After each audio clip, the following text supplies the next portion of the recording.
I'm Brian. I'm 26, born and raised just outside Seattle. I work as an electrical technician for a local company that handles home installations. I live in a small apartment complex on the edge of town. Quiet place, full of people who mostly mind their own business. Except for Emma. Emma's my neighbor. She's 23, studying to become a nurse, always smiling, always kind, the kind of person who remembers your coffee order after hearing it once. We met about a year ago when she accidentally locked herself out of her apartment, and I helped her get the door open with a screwdriver. Since then, we've become those casual everyday friends, sharing small talk in the parking lot, bringing in each other's packages, sometimes grabbing takeout together when neither of us felt like cooking. For the longest time, I thought that's all it was. Simple, easy friendship. I thought it was just a favor between neighbors, until she said something that changed everything. That Saturday morning, I was getting ready for a date with a woman named Jessica. She was 29, a friend of a friend I'd met at a barbecue a few weeks earlier. She was confident, funny, and way out of my league. We'd been texting a lot, and I didn't want to mess things up. I stood in front of my mirror trying on 3 different shirts, and none of them felt right. I don't know why, but I suddenly thought Emma would know. She always had a good eye for this kind of stuff. So I grabbed my phone, walked next door, and knocked. She opened the door in an oversized t-shirt and messy bun, holding a mug of tea. "Hey," I said, grinning awkwardly. "Can I get your opinion on something?" She leaned against the doorframe. "What kind of opinion?" "I have a date tonight. I can't decide what to wear." For a second, she didn't move. Her face didn't even change, just this stillness that made me feel like I'd said something wrong. Her grip on the mug tightened just slightly. Then she gave a small laugh, one that didn't reach her eyes. "Let me see what you've got," she said quietly. I went back to my place and she followed. I laid out 2 shirts on the couch, a white button-up and a blue one I wore to job interviews. She crossed her arms, studying them like a scientist analyzing evidence. "The white one?" she finally said. "It makes you look honest." "Honest is good, right?" I asked.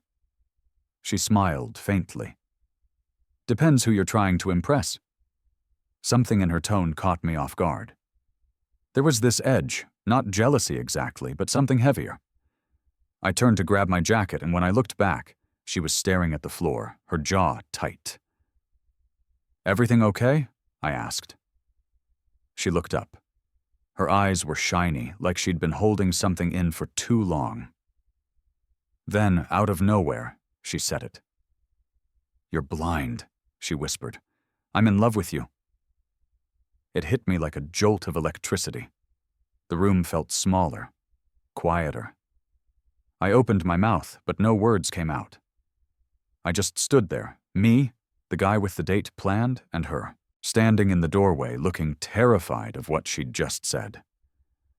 Before I could say anything, she shook her head, muttered, "Forget it," and slipped out of my apartment, closing the door behind her. I stayed frozen, listening to her footsteps fade down the hall. The shirts were still on the couch. My heart was racing. I'd spent a whole year seeing her almost every day. Coffee on the steps, movie nights, stupid jokes, and somehow I'd never seen this coming. That night, I still went on my date with Jessica, but for the first time in a long time, I couldn't stop thinking about someone else. The next morning felt different. I woke up early, but everything around me seemed off, like the air itself was heavier. Usually I'd hear Emma's music through the wall, that same mellow playlist she played while studying. But this time, there was silence. I tried to go about my day like nothing happened. Made coffee, scrolled through my phone, checked a few work emails, but my mind kept looping back to her words. "I'm in love with you." It didn't make sense. Emma was my neighbor, my friend, someone who'd seen me at my worst, in old sweatpants, eating cold pizza at midnight, fixing her broken smoke alarm. And now, suddenly, everything between us felt rewritten. When I finally stepped outside, she was just locking her car. She saw me and gave this quick, polite smile. The kind you give a stranger, not someone who knows how you take your coffee. "Morning," I said, trying to sound normal. "Morning," she answered without looking at me. Then she got in her car and drove off. That tiny moment, her avoiding my eyes, hit harder than I expected. All day at work, I couldn't focus. My coworker Mark was talking about football, but his words faded into noise. Every time I looked at my phone, I thought about texting her just to check in, just to say something. But I didn't know what. By 6 o'clock, I was back home, pacing the living room. I had that second date with Jessica in an hour. I looked at myself in the mirror again. The same white shirt Emma said made me look honest. The irony wasn't lost on me. Jessica picked the restaurant, small Italian place near downtown. She looked beautiful, confident, easy to talk to, the kind of woman who knew exactly who she was. We ordered wine, laughed about awkward first dates, and for a while, I tried to be present. But halfway through dinner, I realized I hadn't heard half of what she said. My mind was somewhere else, back in the hallway with Emma's voice echoing in my head. Jessica was telling a story about her sister's wedding, and I caught myself nodding at completely the wrong moments. Jessica noticed. "You okay?" she asked, her smile fading slightly. "Yeah," I lied. "Just a long day." She smiled politely, but I could tell she'd already checked out. The rest of the evening was fine. No disasters, no drama, just two people pretending they were enjoying themselves. When I walked her to her car, she thanked me, said she had a nice time, and we did that awkward half-hug people do when there's no spark. As she drove off, I felt this strange emptiness. Not because the date didn't work out, but because I finally understood why. I told myself it was better this way, until I realized I'd stopped checking my phone for Jessica's texts. When I got home, Emma's car was back. Her apartment lights were on. Through the blinds, I could see her sitting by the window with her laptop, probably studying. I stood there for a minute, debating whether to knock on her door. I didn't. I told myself it was late, that it could wait. But as I turned to go inside, her blinds shifted slightly. She'd seen me. Our eyes met for half a second, and in that moment, everything unsaid hung between us. Then she pulled the curtains closed. I barely slept that night. Every sound from the hallway made my pulse jump. I kept replaying her expression, that quiet confidence she had when she said it, mixed with fear and hope all at once. The next few days were a blur. I went to work, came home, and we didn't speak. Not once. It was like an invisible wall had gone up between our apartments. Days passed without a word between us. But sometimes I'd catch glimpses, her walking to the mailbox, headphones on, pretending not to notice me. I'd see her car leave early in the morning and return after sunset. She was avoiding me, and I couldn't even blame her. I realized something I hadn't before. I missed her, not just her company, but the way she made everything around me feel lighter. The way she'd knock on my door just to show me a new recipe she'd tried. The way she'd tease me for never buying fresh flowers for the kitchen counter. Without her around, the place felt quiet, too quiet. There were moments when I'd reach for my phone to text her something stupid I'd seen. Then remember we weren't doing that anymore. One night, I tried to distract myself by watching a movie. Halfway through, I heard soft footsteps outside. Then a faint knock on my door. My heart jumped, but when I opened it, it wasn't Emma, just a delivery guy with the wrong address. I laughed, but it wasn't real. That same evening, I got a text from Jessica. "Hey, just checking in. Hope your week's going well." I stared at it for a long minute before replying. Yeah, you too. I hit send, locked my phone, and leaned back on the couch. For the first time, I admitted to myself what I'd been avoiding. I didn't want another date. I didn't want to move on. What I wanted, what I missed, was right next door. The next morning, I woke up early and brewed 2 cups of coffee instead of 1. I stood outside Emma's door for a good 30 seconds, trying to find the courage to knock. I never did. I turned around, set her cup on the step, and went to work. When I came home that evening, the cup was gone. That tiny detail shouldn't have meant much, but somehow it did. It meant she'd opened her door. It meant she'd seen it. It meant maybe she was thinking about me too.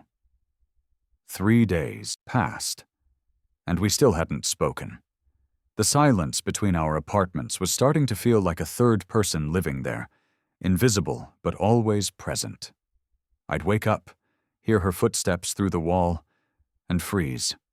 Sometimes I'd see her car pull in just as I was leaving, and we'd both pretend not to notice. It was exhausting. That Saturday morning, I finally decided I couldn't take it anymore. I didn't want this strange distance to erase a friendship that had always felt so natural. So I made coffee for 2 again, just like before, and stood in front of her door with both cups in hand. For a full minute, I did nothing. Then I knocked. She opened the door wearing a gray hoodie and tired eyes. Her hair was tied up, and she looked like she hadn't slept much either. When she saw the second cup, her face softened. "You still make the strongest coffee in the world," she said quietly. "I wasn't sure you'd open," I admitted. "Neither was I," she replied, stepping aside to let me in. Her place looked the same. Neat, small, and full of little plants she'd named after TV characters. We sat down on the couch, the air thick with unspoken things. For a while, neither of us talked. Then she finally said, "You went on that date, didn't you?" I nodded. "Yeah, it was fine." "Fine," she repeated quietly, her voice barely above a whisper. "Yeah," I said, "she's a good person, just not you." She looked away, biting her lip, and I could see her fighting between relief and guilt. "I shouldn't have said what I said," she whispered. It just slipped out. "I never said that," I interrupted gently. Her eyes met mine, surprised. "I didn't know what to say that night," I continued. "It caught me off guard. You've been part of my life for so long that I never thought about what it would mean if you weren't just my neighbor.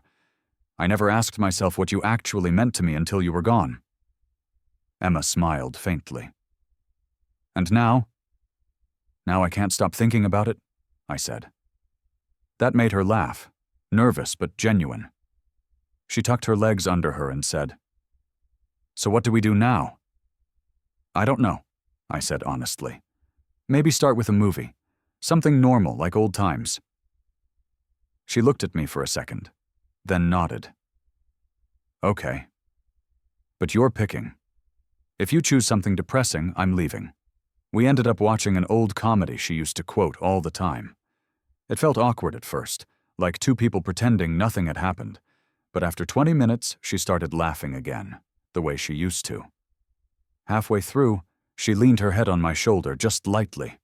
I didn't move. I didn't want to. By the time the credits rolled, neither of us spoke. The silence wasn't heavy anymore. It felt calm, almost peaceful. She turned her head slightly and said, "I missed this." "Me too," I said.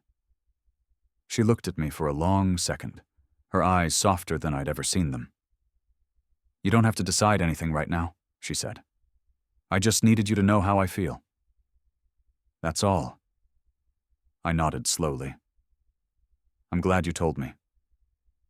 "Mean it." Before leaving, I helped her take out the trash.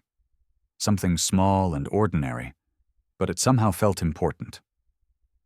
As we walked back, she looked up at the night sky and said quietly, "I don't regret it, you know." Saying it, even if it made things weird, It didn't make things weird, I said. It made things honest. When I got back to my place, I stood for a minute in the doorway, listening to her faint laughter through the wall. The distance that had felt unbearable days ago was gone. Later that night, she texted me one line. "Thanks for coming over. I slept better tonight." I stared at the message for a while before replying. Me too. It wasn't a confession or a promise, just truth. The kind of truth that sits quietly waiting for whatever comes next. And for the first time in a long time, I felt like maybe, just maybe, something good was finally starting. The following week felt strangely peaceful. After months of quiet routines and polite distance, Emma and I were talking again. Not constantly, but naturally, in small doses that felt real. She'd stop by to borrow sugar or ask if I'd eaten, and sometimes we'd sit on the steps outside our apartments with coffee, watching the evening traffic. There was no pressure, no awkward tension anymore. But under that calm, something new was forming, something we both felt but didn't dare name yet. One Thursday night, I came home late from work. It had been one of those days. Long hours, constant calls, endless noise. As I parked, I saw Emma sitting on the curb, hugging her knees. Her phone was on the ground beside her. I got out of the car and walked over. "You okay?" I asked. She didn't answer at first. Then she said quietly, "My clinical supervisor tore apart my report today. I worked on it for a week, said it lacked emotion." She gave a small laugh that didn't sound like laughter. Imagine that. Me lacking emotion. I sat down next to her on the cold pavement. "Sounds like a rough day." She nodded. "It's stupid, but it just got to me." We sat in silence for a minute, listening to the distant hum of traffic. Then she turned to me and said, "You ever feel like you're doing everything right and it's still not enough?" "All the time," I said. "That's basically my job description." That made her smile, barely, but it was there. She leaned her head on my shoulder again, the same way she had during that movie night, and for some reason, it felt even more natural this time. I didn't move. I didn't speak. After a while, she whispered, "I'm glad you didn't stop talking to me." "Yeah?" I asked. She nodded slowly. "When I said what I said that night, I thought I ruined everything. You could have just disappeared." I shook my head. I thought about it. But the truth is, I didn't want to. Her breathing slowed, and for a moment I thought she might cry. Instead, she lifted her head, looked at me, and said softly, "Then don't. Ever. Again." It was such a simple thing to say, but it hit me harder than I expected. We sat there until the streetlights flickered on. I walked her back to her door, and when she turned the key, she hesitated. She brushed a loose strand of hair behind her ear, her hand trembling just enough that I noticed. "Brian," she said, her voice quiet but steady. "Do you ever think about us?" I didn't pretend not to understand. "Yeah, more than I probably should." Her lips parted like she wanted to say something else, but she just nodded. "Good night, Brian." "Good night, Emma." That night, I couldn't sleep. I kept replaying her voice, her expression, the way her hand brushed mine when she picked up her phone. It all felt too real to ignore now. The next day, I decided to clear my head. After work, I drove to the lake a few miles outside town, our usual spot for summer barbecues. The place was empty, calm, with the sun melting into the water. I stood there thinking about how strange life could be. How something so ordinary, like asking for fashion advice, could completely change the course of your life. I didn't plan to call her, but before I knew it, my phone was in my hand. I sent her a message. "Lake's perfect tonight. You'd like it." She didn't reply right away. I put the phone back in my pocket and started walking along the edge of the dock. Then a few minutes later, it buzzed. "Then wait there. I'm on my way." I smiled. Not the usual polite one, but the kind you don't realize you're making. 20 minutes later, she showed up in jeans and a sweatshirt, her hair down, wind brushing strands across her face. She looked tired, but beautiful in the kind of way that doesn't try to be. We didn't talk much at first, just sat by the water, listening to the quiet. The sun was starting to dip lower, painting everything in soft orange light. After a while, she said, "You know, when I first moved in next to you, I told myself I wouldn't get attached to anyone. I'd seen enough complicated relationships. I wanted simple." "Yeah," I said with a half smile. "I can see how that worked out." She nudged my arm gently. "You ruined that plan."